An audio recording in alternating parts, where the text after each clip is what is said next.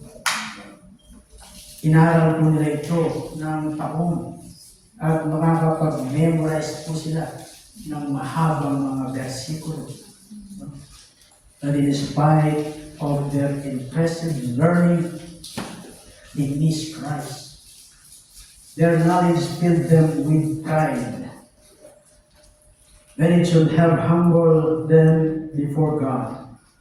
So spiritual knowledge is good if it brings us to the true knowledge of God and of ourselves, which always result in humility.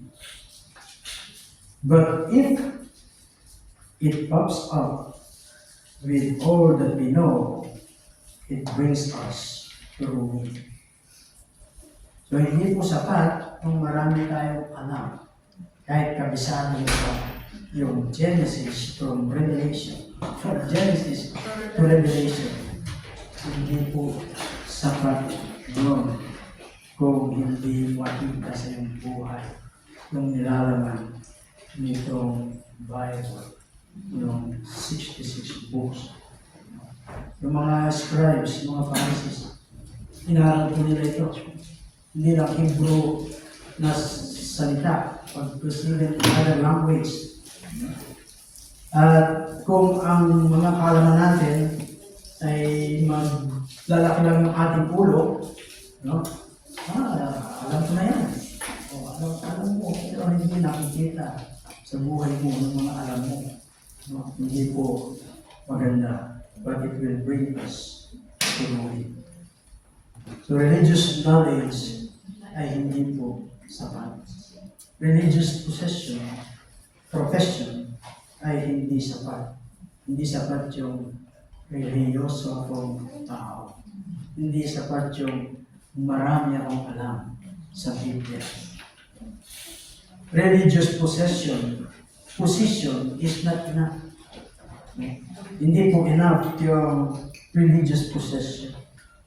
These men were the religious leaders of the nation. They had the spiritual oversight of more than 1 million Jews, but they crucified the Savior. Judas was one of the 12 apostles,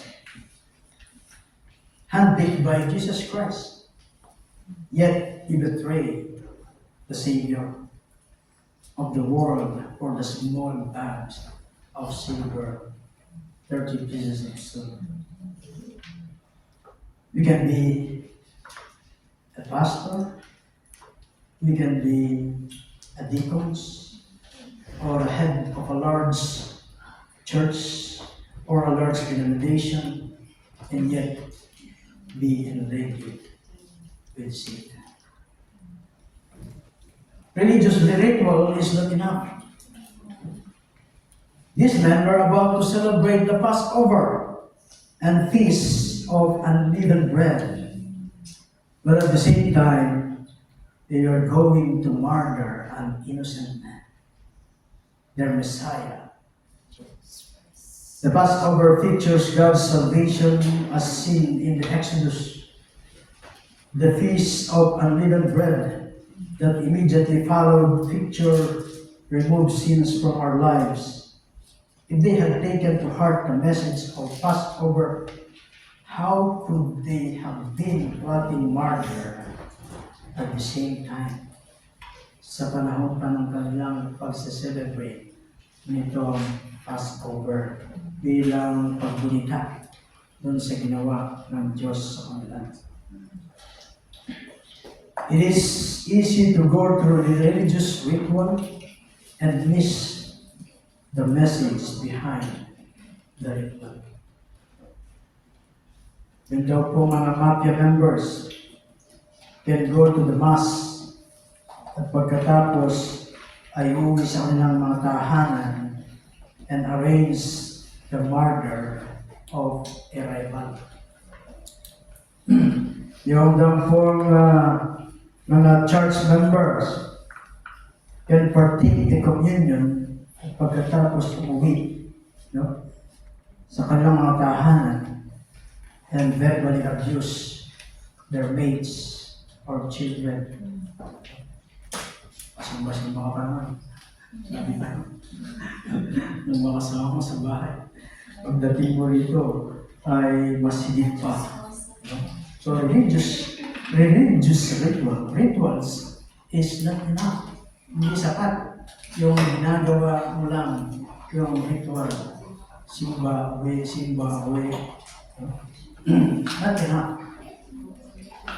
And also, religious service is not enough. The chief priests and scribes have devoted their lives to religious duties. Dinivote po nila yung kanilang buhay dun sa mga religious duties, itong mga chief priests and scribes. Si Judas had served Christ for 3 years in a close a capacity as possible. He had gone out with other disciples preaching and healing the sick sa pangalan ng ating Panginoon. But all religious service in the world is worthless kapag itinatwa mo ang Panginoong Jesus. Wala lahat yung ginawa ni Judas, no? For 3 years. At the end, may tinatwa niya ating Panginoong Jesus. Religious affiliation is not enough. Not enough, no? Ano ba yung enough? The chief priests and scribes were affiliated with the cream of religious leaders in Judaism. Itong si Judas was a member of at 12. He was personally acquainted with Peter, James, and John, not to mention Jesus. He could tell us inside stories about this great man. You would think that some of it would have rubbed off on him, but you can know godly men and run in godly circle and yet not be godly yourself. Maaari mong gawin ang lahat ng bagay dito, but you are not right with God. Meron pa. Religious experience is not enough. Si Judas, na-witness niya yung maraming miracles na ginawa ng ating Panginoon sa Kristo. He had seen Jesus heal the sick and raise the dead. Nakita niya at namasdan niya sa kanyang mga mata nang pinakain ng ating Panginoon sa Kristo yung 5,000 na katao, no, sa 2 bread, 5 loaves and fish. Nakita niya yun. Nakita niya rin lumakad yung ating Panginoon sa Kristo sa tubig. No? Nakita niya yung ating Panginoon sa Kristo na nagtuturo sa karamihan. But all of his spiritual experience did not keep Judas from betraying Jesus. All his experience, Judas' experience, did not keep him from betraying Jesus. Even so, people today report all sorts of interesting and amazing spiritual experience. sa kapanahonan natin. Marami rin tayong naririnig o na-experience. No? They speak in tongues. Love uncontrollably. Parang bark like dog. Roar like a lion. Na-speak mga in the spirit. At nagpapapira pa sa sahig. They go forward at evangelistic crusades and feel a warm glow come over them. But as Judas, he will tell you that you can have amazing religious experience and still betray the Savior. Religious experience is inadequate by itself. It is possible to profess to be a Christian at gawin mo ang lahat ng bagay na ito na ating nabanggit, no? And yet, to be in league with Satan, how can be against God force religion in ourselves? Kahit gawin mo ang lahat ng bagay na yun, kapag ikaw ay nagpa-sakot, receive all those things ay value. At the core of the false religions are the lack of genuine conversion. Ano po yung lack of genuine conversion?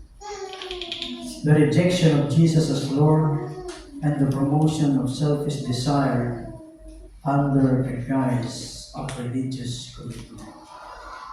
False religion lack genuine conversion.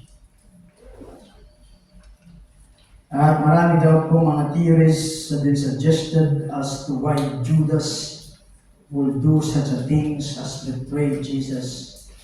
But the root of whatever motivated Judas was the factor that he was not a converted man. Judas was not a converted man. Ano man yung motivate sa kanya para gawin niya yung mga bagay. Ito po yung kaibahan ni Judas at ni Peter. Si Peter failed miserably, denying Jesus at his moment of greatest need.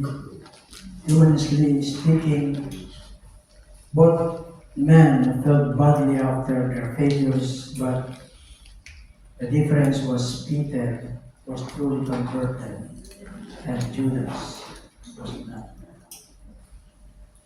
We need to understand that true conversion is not a matter of making a decision to follow Jesus. Yung tunay na conversion daw is not a matter of making a decision to follow Christ. A decision cannot save anyone. Sumunod siya, but he was not saved. True conversion has nothing to do with anything that we can do. Conversion is a matter of God imparting spiritual life to a person who is dead in his trespasses and sin. As Ephesians 2:1-5 says in John 12:13. John 1:12-13. Without God imparting life to our dead heart, we cannot and will not believe Christ or make a commitment to follow Him.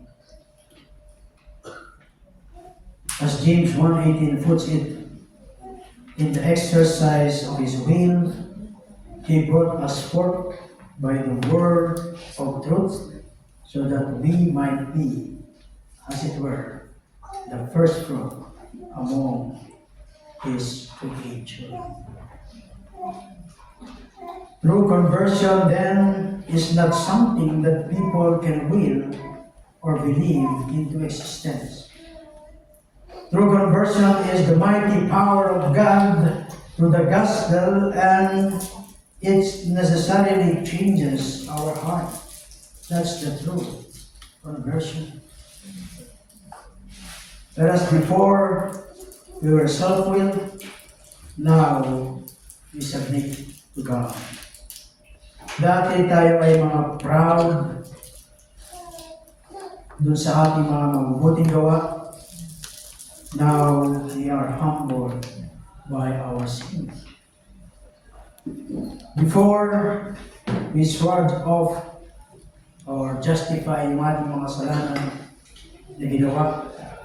Now we confess and mourn over our sins. Ay iba na po nung tayo ay nag-repent, tinanggap yung ating Panginoon sa Kristo bilang Panginoong Tagapagligtas, nag-iba yung ating perspective, nag-iba yung ating buhay. Before, we didn't really care about knowing God. Now it is our one desire and quest. When God saves us, He changes our hearts. Forced religion lack true conversion. Forced religion reject Jesus Christ as Lord. Hindi po yung Savior mo siya, but hindi mo siya Lord. Hindi pwede yung gano'n. First, Jesus is your Lord and He is your Savior. Truly converted person bow before the Lordship of Jesus Christ and seek to bring every aspect of his life under Christ's Lordship.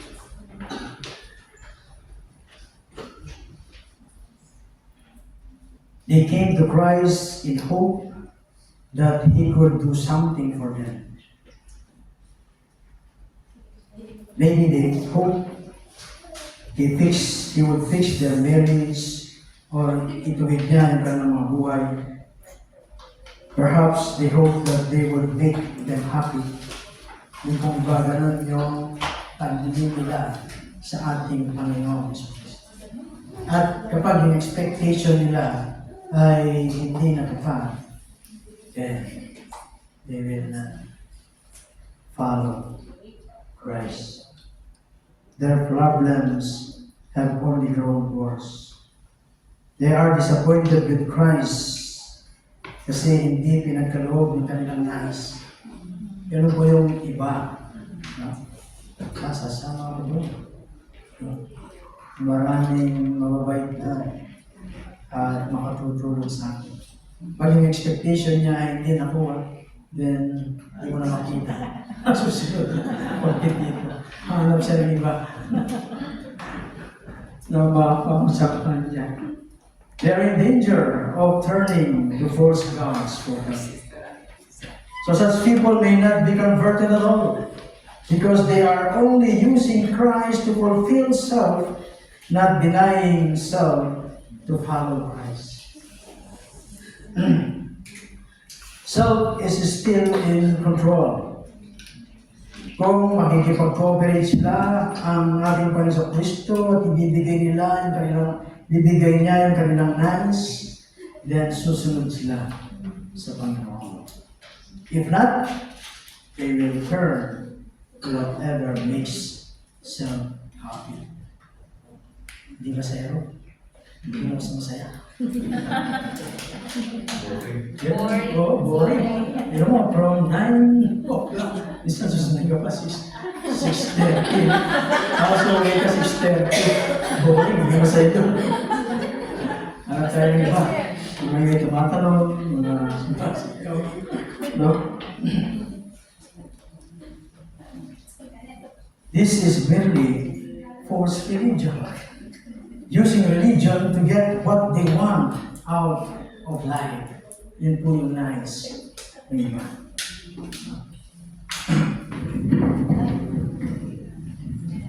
If Jesus is the Messiah and can set up his kingdom and get rid of Rome, marahil si Judas ay kasama siya doon. No? Besides, as one of the 12, ay magkakaroon siya ng posisyon on the kingdom of God. Subalit, when Jesus saw Jesus heading toward the cross, no, makita niya ng ating Bansa Kristo ay heading toward the cross, he was horrified. This was not the kind of Messiah he had envisioned. He had not signed on to face persecution and perhaps martyrdom. He wanted prestige. Judas wanted power and material comfort. He was using Jesus for his own end. When Jesus didn't work, he was willing to betray him for 30 pieces of silver. So yung bawat isa daw po sa atin ay pinakita natin sa ating mga sarili. Am I following Christ for what I can get out of Him? Ganun po ba tayo? That's the religion of Judas. Or have I submitted to Jesus as Lord no matter what the cost? Then that is the true Christianity. Amen. False religion promotes selfish desire under the guise of religious commitment. Ito po mga Jewish leaders and Judas were religious men, but their religion was a thin veneer over selfish desire and a means to fulfill those desires. Meron pong 3 areas of the selfish desire. Makita po natin. The desire for money and material things. Nakita po natin doon sa chapter 16 verse 14 that these Pharisees were lovers of money. At sabi ko kanina that in fact Judas received money from betraying Jesus, ay confirm lang po yung John 12:6 that Judas was a thief who pilfered out of the disciples' money box. Patunay lang na siya ay kumukupit doon sa money box ng disciples. So false religion does not kill greed, but God always confronts our greed. Covetousness is one of the 10 commandments. Greed is often linked with idolatry and sexual immorality, as Ephesians 5:3 and Colossians 3:5. If we are not consistently confronting our greed, we need to examine our faith. To betray the Son of God for money seems despicable beyond imagination. And yet, isn't that what millions do? Di ba ganon yung ginagawa ng marami? They profess to be Christians, but their lives are consumed with the pursuit of material things. Yan po yung kanilang pagsusumika, yung mga material things. They cling to their things and are deeply offended if anyone suggests they give away their things for the cause of Christ. They will even cheat or lies or compromise their moral and their testimony so that they can get ahead. They are betraying Jesus for money like Judas did. Pinagkakaano daw natin yung ating Panginoon Kristo kapag yung ating kinukompromise natin yung ating moral, and our testimony upang makamit lang natin yung nais natin, especially yung mga material na bagay. And then the desire of prestige and recognition. No? Ito mga Jewish leaders wanted the prestige that came from being a religious leader in Israel. They loved the respectful greetings and the cheap seat in the synagogue. Yan po yung mga nakaraan sa chapter 20. They were concerned about what people thought of them. They feared the multitude, but they did not fear God. Ayaw nilang huliin ang Panginoon sa karamihan dahil takot sila sa mga tao, but they did not fear God.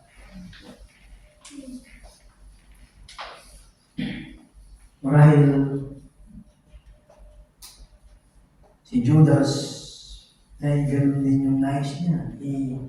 He won prestige. Na siya ay kasama ng ating Panginoon Kristo at ang ating Panginoon Kristo ay popular. Kapag popular yung kasama mo, ay naaanggihan ka na rin. No? Oo, hawaan na. Kasi popular siya. Ay, madikit kay ano yan. Diba? Sosyalin. Maraming ganon. Many in the crowd would whisper, "He's one of the 12. Bodyguard ni Mayor yan. Kaya may president yan. No? If it made Judas feel good to be so important. Not only Judas, maraming tao. Kapanahon natin, ganito yung kanilang mag-feel kapag sila ay malapit sa mga popular.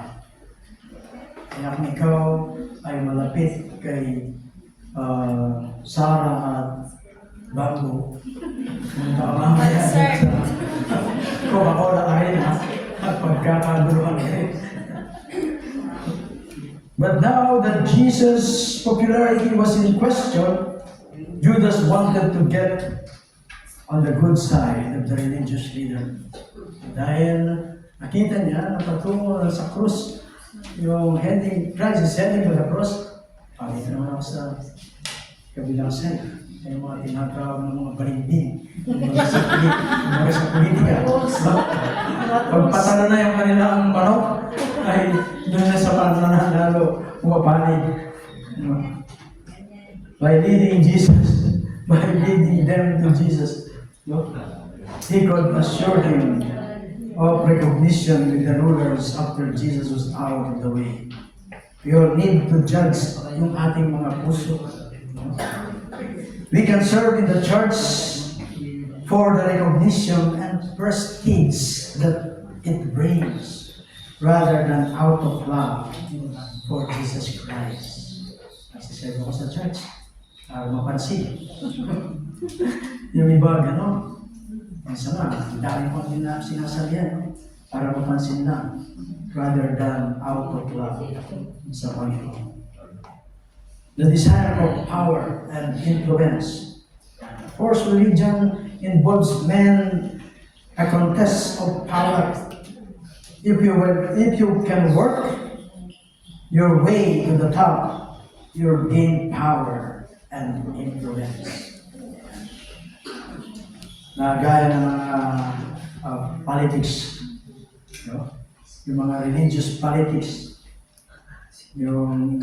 they network with those who have influence. Kinikater nila yung mga rich at mga famous. And they use yung guile and manipulation to get ahead in the religious world. The Jewish religious leaders played such political games. So Jesus threatened their power base.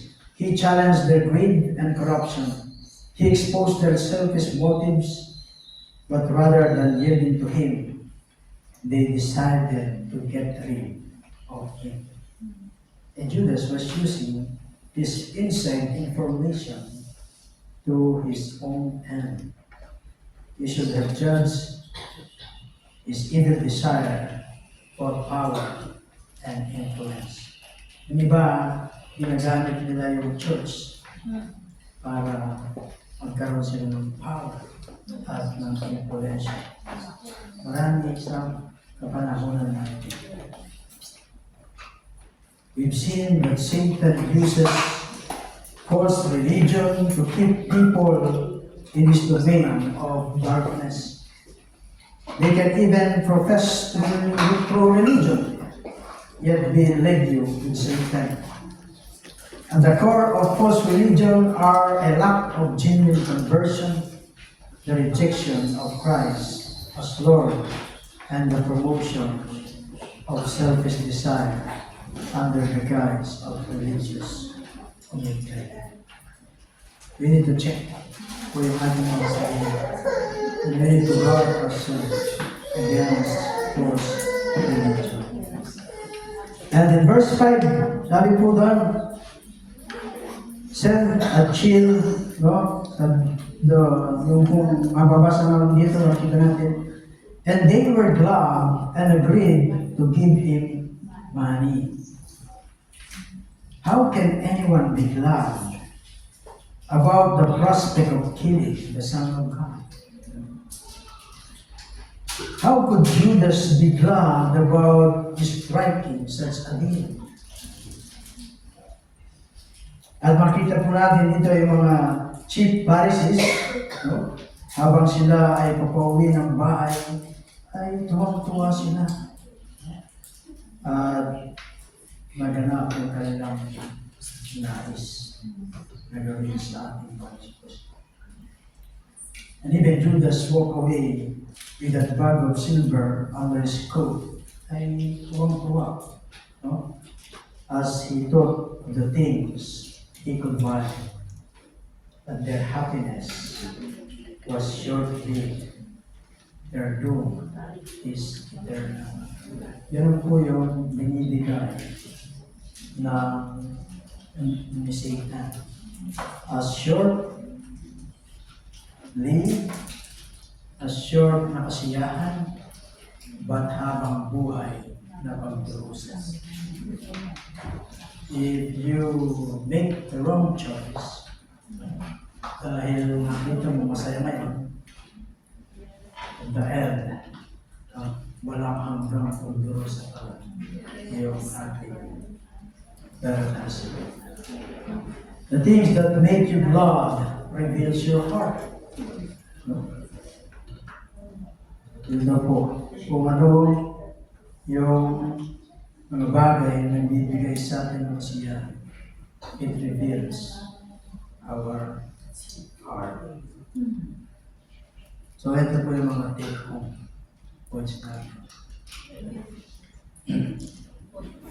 We are warned that even those who appear to be close to Jesus may turn out to be false sheep.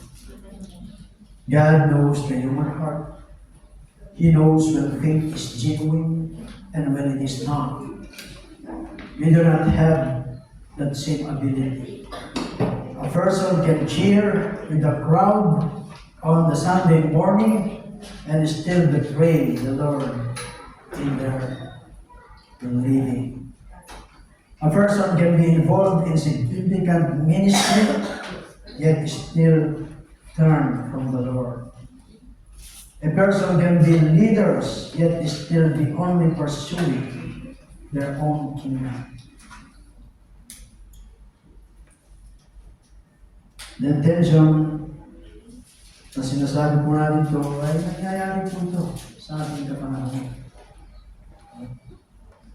Marahil paglinggo, ngayon, tastas ka ng kamay, kanta-kanta ka ng awit-awit. After on Sunday, you are led you with sin. Second, we are reminded that sin does not happen suddenly. Judas thought about this for a while. He went to the leaders. Nag-isip siya. Nagtungo siya sa mga leaders. And he was the one who told the leaders where to find Jesus. He's the one who kissed me. You can never say to God, why didn't he stop us?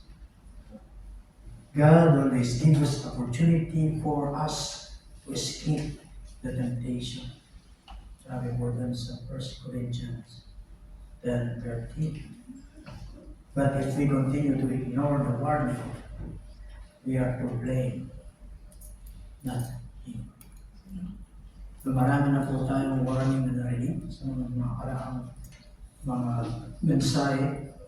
If we continue to ignore those warnings, those mga paalaala, ay hindi po natin masisisi ang Diyos because yung ating sarili. It's impossible that we are one who has faced the pain of the trial. Perhaps, ang ating mga kaibigan, ang ating mga sa buhay, o sino pa man, the pain is real and it is deep. So this act of betrayal may have caused great harm to us or to people we love. So yung pong pasahe na ito reminds us that in the midst of this pain, we still have a choice. We can plot revenge or we can look the betrayer in the eyes and try to understand. We can be like Judas or we can be like Christ.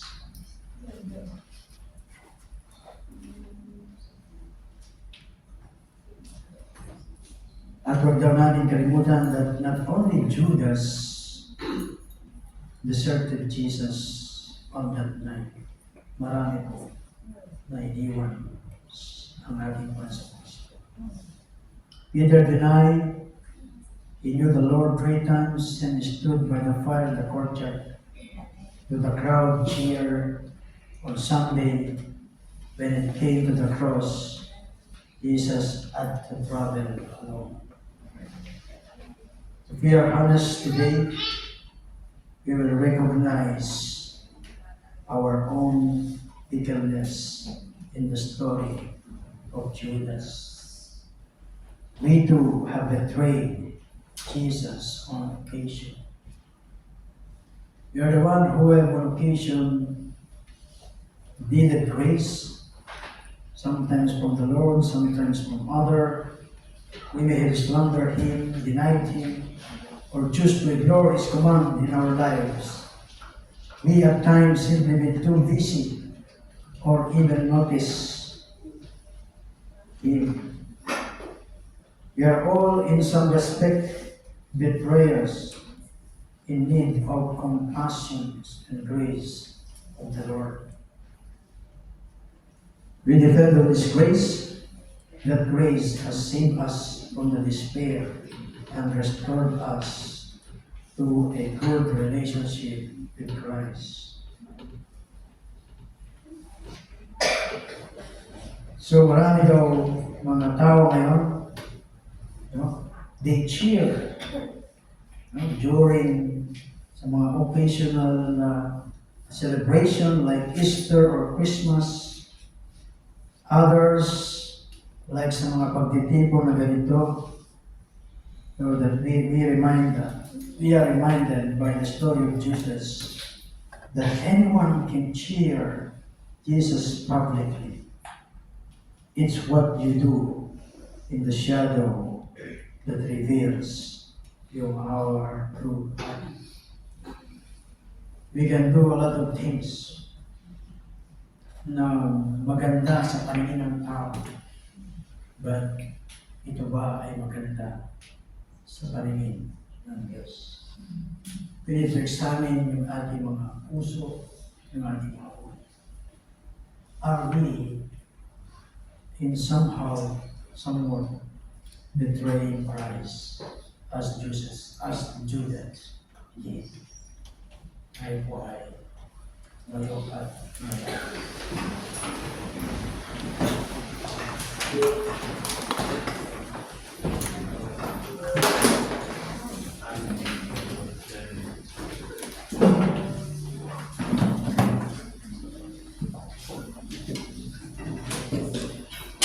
Panginoon, muli kami ay lumalapit sa iyo, Panginoon. Humihingi ng amang patawaran sa aming mga kasalanan. Salamat sa iyong mga salita, sa iyong mensahe ng aming narinig. Lord, thank you pagkat pinakita mo sa amin ang aming sarili, Panginoon, sa mensahe na aming narinig. Tawarin mo po kami, O Diyos, sa mga panahon na kami ay hindi gumaganap ng iyong kaloob. Tawarin mo po kami, Panginoon, sa mga panahon na nagamit namin ang iyong pangalan, Panginoon, para sa aming sarili. Lord, forgive us, O God, at sa nagsikin na po sa atin mong aming mga puso. Marahil, O Diyos, kamisan ay iba yung aming motibo kung bakit kami narito. Lord, help us, Panginoon, sa tulong ng iyong banal na Espiritu, maging totoo kami sa iyong harapan. Our conversion is genuine, O God. Na nandito po kami, Panginoon, hindi upang makita ng tao, Panginoon, yung aming mga ginagawa. Pagkus ikaw, O Diyos, ay nakikita mo yung aming mga puso. Lord, help us to do the things that pleases you, O God. Sa tulong ng iyong mga Espiritu, Panginoon, patuloy mo po kami baguhin from glory to glory. Kami mga wala pang tamang relasyon sa iyo na nandirito, O God, sa lugar nito.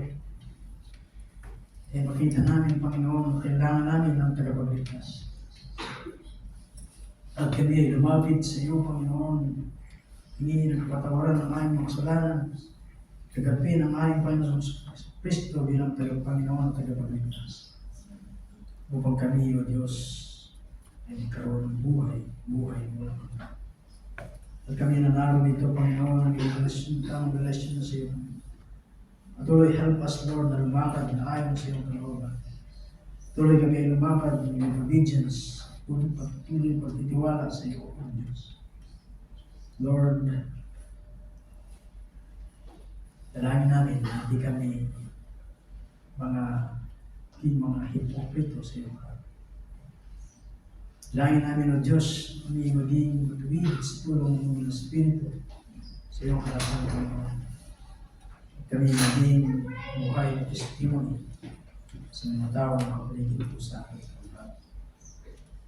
Lord, maraming salamat po sa iyong mga salita, Panginoon, and always remind us, God, na hindi, Panginoon, sapat kung kami maging friend sa puso.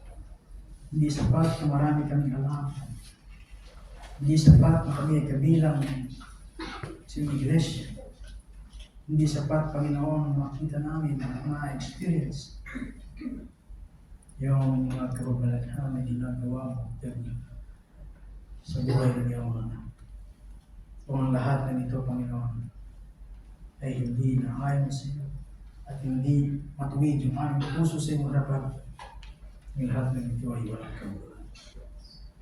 Lord, help us to live a life that pleases you. To live a life, Panginoon, na nais mo po sa amin, Panginoon. Patuloy, liwanag ka sa aming mga buhay. Salamat, Panginoon, kasi sa hapon na ito. Continue praying, tulong ng mga Espiritu. Sa paglabas namin ng Diyos sa panambahang ito, ay maging ilaw kami at asin sa aming paglalagay. sila. Lord, maraming salamat po. Lahat isin namin itinatagbilin, Panginoon, ang mga buhay namin. Future, Lord God, salamat. Ito ay mga sa iyong mga kamay. Lord, we thank you and praise you. Kung ang panalangin sa pangalan ni Jesus. Amen. Ngayon po ng gabi natin yung benediction. Now to Him who is able to keep you from stumbling and to present you blameless before the presence of His glory with great joy. To the only God, our Savior, through Jesus Christ our Lord, be glory, majesty, dominion, and authority before all time, and now and forever. Amen. Amen. Amen.